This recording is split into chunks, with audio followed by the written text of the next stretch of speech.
வணக்கம் நண்பா, welcome to my channel SM rewinding.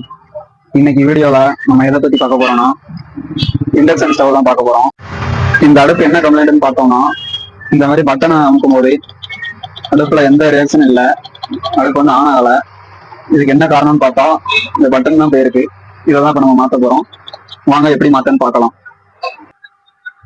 First நம்ம அடுப்புல இருக்க இந்த ஸ்க்ரூவெல்லாம் கழட்டிடலாம்.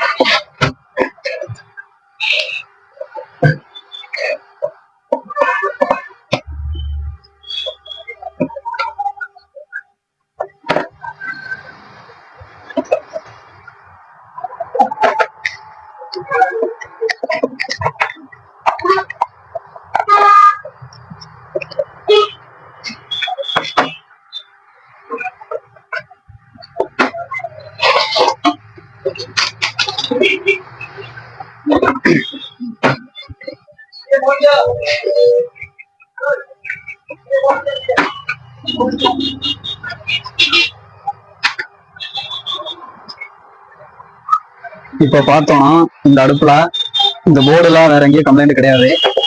நமக்கு மாற்ற வேண்டியதெல்லாம் இந்த ஒரே ஒரு பட்டன் மட்டும்தான். இந்த இடத்துல கொடுத்துருக்காங்க பார்த்தீங்களா, இந்த ஆன் ஆஃப். அது இந்த பட்டன் தான் போயிருக்கான்னு நம்ம ஃபர்ஸ்ட் கன்ஃபார்ம் பண்ணிக்கிடணும்.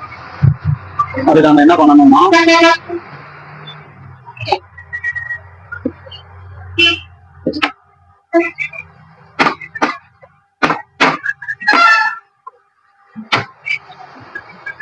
இந்த பட்டன்ல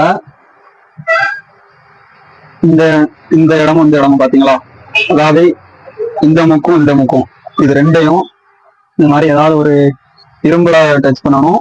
ஆனா நம்ம கைக்கு சேஃப்டியா இருக்கணும் பாத்துக்கோங்க. ஃபுல்லா இரும்பா இருக்கிறத வச்சு தொடக்கூடாது, லைட்டா ஷாக் அடிக்கும்.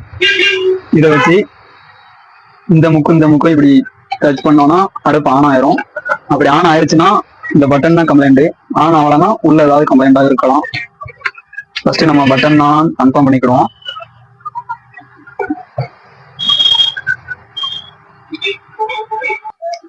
இதுல பார்த்தோம்னா அந்த கீபேட் ஒயர் கொஞ்சம் கட்டையா இருக்கிறதுனால அடுப்புல நான் பிரஸ் பண்ணதை காட்ட முடியல. அதனால தனித்தனியா கழட்டிக்கிடுவேன்.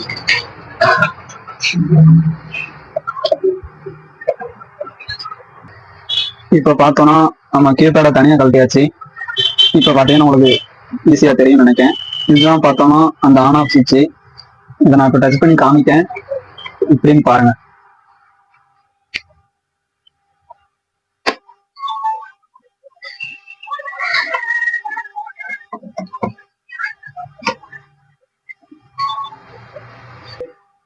இப்ப பார்த்தோம்னா நான் அடுப்பு ஆன் பண்ணிட்டேன். இப்ப நான் டச் பண்ணுவேன் பாருங்க. இப்ப பாத்தீங்கன்னா அடுப்பு ஆன் ஆயிடுச்சு. உங்களுக்கு திருப்பி காட்டுங்க பாருங்க பின்னாடி.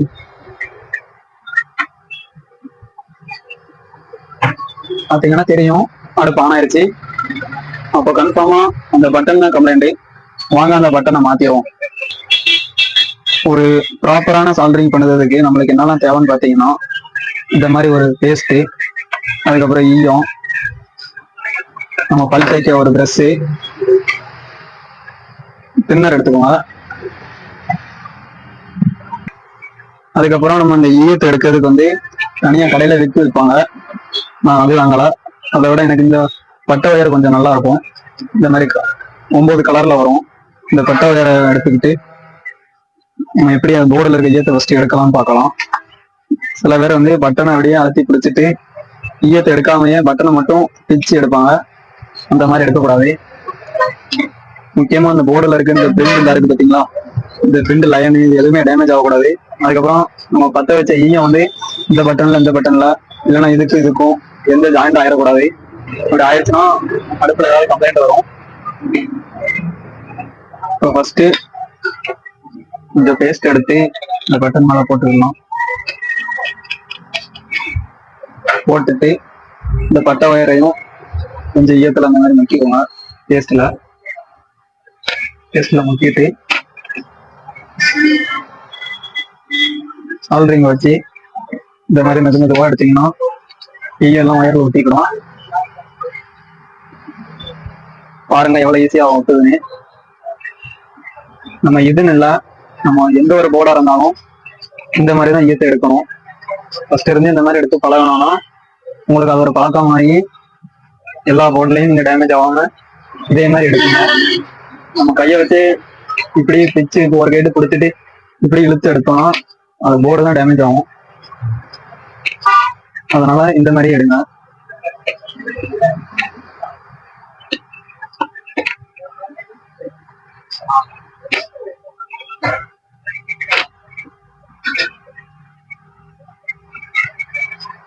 பாத்தீங்கன்னா உங்களுக்கே தெரியும், நம்ம ஈயத்தெல்லாம் எடுத்தாச்சு. அந்த பட்டன் எடுத்துக்கலாம். இண்டக்ஷன் ஸ்டவ் பட்டன் பாத்தீங்கன்னா 3 சைஸ்ல கிடைக்கி. பாத்தீங்கன்னா இது தெரியும் நினைக்கிறேன், இது ஒரு சைஸு. அதுக்கப்புறம் அதை விட கொஞ்சம் பெரிய சைஸ் ஒண்ணு, அதுக்கப்புறம் அதை விட பெரிய சைஸ் ஒண்ணு. இந்த மாதிரி 3 சைஸ் தான் ரெகுலரா போகும். இந்த பட்டன் வந்து நம்ம கிட்ட இருக்கு. ஒரு பட்டன் 2 ரூபா ரேட் வருது. வேணுங்கவங்க என் நம்பருக்கு ஆர்டர் பண்ணி வாங்கிக்கோங்க. இப்ப நம்மளுக்கு தேவை இந்த பட்டன் தான். இருக்கிறதுலே சின்ன பட்டன் தான் இருக்கு பார்த்தீங்களா, இதுதான் அதிகமாக வரும். இதை நம்ம எப்படி வேணா போடலாம், உங்களுக்கு வசதி கிடையாது. நான் இந்த மாதிரி போட்டுக்கிறேன். பாத்தீங்கன்னா தெரியும், இது கொஞ்சம் அகலமா இருக்கும். இங்க இருந்து இங்க இது கொஞ்சம் அகலம் கம்மியா இருக்கும். இதுலயும் அந்த மாதிரி தான் கொடுத்துருப்போம். சரிதான் உங்களுக்கு, இது கொஞ்சம் அகலம், இது கொஞ்சம் அகலம் கம்மி. அதை இப்படி போட்டுக்கோங்க.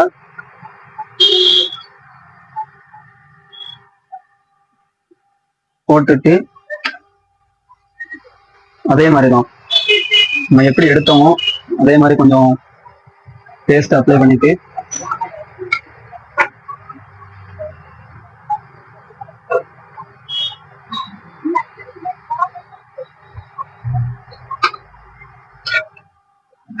இது மாதிரி 4 முக்களையும் லைட்டா தொட்டு எடுத்தாலே போதும், நல்லா ஒட்டிக்கும்.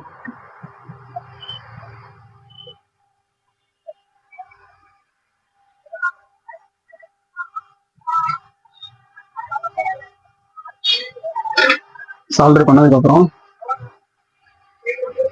தின்னர் எடுத்து இந்த பிசுறு எல்லாம் இருந்தா கிளீன் பண்ணி விட்டுறணும். சின்ன பிசுறு தானே நினைப்போம், ஆனா அது ஒண்ணு இருக்கிறதுனால மொத்த அடுப்புமே வேலை செய்யாம போயிடும். இந்த மாதிரி நல்லா தொடச்சிக்கலாம். இப்ப பாத்தீங்கன்னா நம்ம பட்டன் மாத்தியாச்சு. இப்போ இந்த பட்டனுக்கு இந்த பட்டனுக்கு இடையில ஒரு கேப் இருக்கு, உங்களுக்கு தெரியும் நினைச்சேன். இந்த கேப்ல ஏதாவது ஒரு பிசுறு ஈயம் வந்து நம்ம அதிகமா பத்த வச்சு இந்த மாதிரி ஜாயிண்ட் ஆயிடுச்சுன்னா, இது ரெண்டும் இல்லைன்னா இது ரெண்டும் இல்லைன்னா இது ரெண்டும் ஏதாவது ஒண்ணு ஜாயிண்ட் ஆயிடுச்சுன்னா டிஸ்பிளே பிளிங்க ஆரம்பிச்சிடும். டிஸ்பிளே விட்டு விட்டு வரும், அடுப்பு ஒர்க் ஆகாது. அதனால சால்டரிங் பண்ணும்போது கவனமா பண்ணுங்க. இப்போ நம்ம இதை போட்டு பார்க்கலாம்.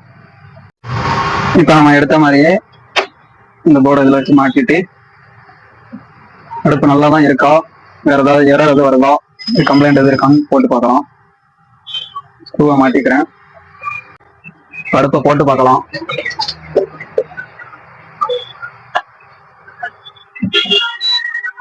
நான் இப்போ போட்டேன் பாருங்க, டிஸ்பிளே அதே மாதிரி பிளிங்க் ஆகுது.